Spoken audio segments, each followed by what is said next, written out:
Toby's Seaside Holiday. The Fat Controller first met Toby and Henrietta a long time ago when he was on holiday in East Anglia. Later, when their line was closed, the Fat Controller heard about it and brought them to Sodor. Before that, Toby had worked at a harbour with several of his brothers.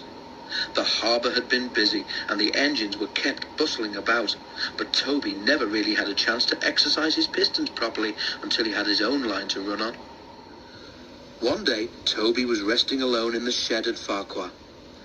That morning, Percy had been talking about the harbour at Knapford.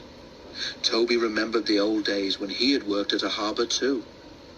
I'm too old now to dash about like I did then, he thought.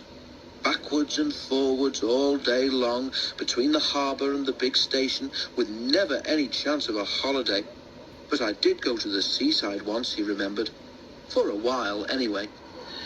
His driver and fireman had been so excited when they came to work one day.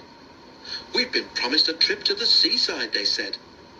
"What do you mean?" asked Toby. "There's a seaside village near here," explained the driver, "where they have a festival each year.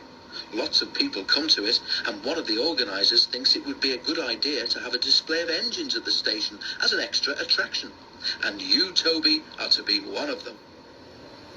Toby went to the shed at the big station. He was given new paint, a new bell, and his brasswork was polished until his driver could see himself in it. "You haven't looked so smart for years," he said. "I nearly didn't recognise you." They set out for the junction where the branch line to the village began. As they arrived, a train came in from the branch. The engine was younger than Toby, but he was dirty, his rods clanked, and steam leaked from everywhere. "The poor engine," said Toby. "Can I help pull his next train to the seaside, please?"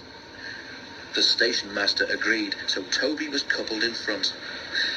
"Festival time is the best time of the year," the other engine said. "Lots of extra trains and visitors. I expect you'll be able to stand on the long carriage siding."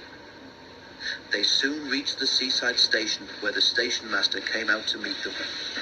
He was surprised to see Toby. He stared, frowned, and went away shaking his head. Next day, Toby was excited.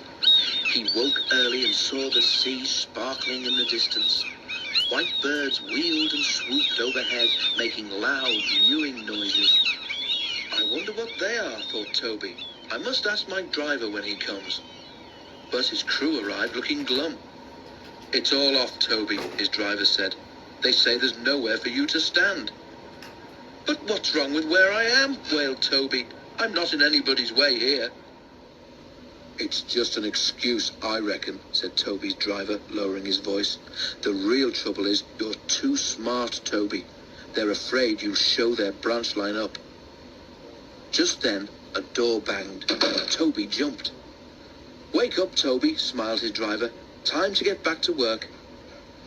Toby sighed as he moved from the shed. "Well, I did get to the seaside," he murmured, "even if it wasn't for long. But I think the Fat Controller would have managed all that festival business much better."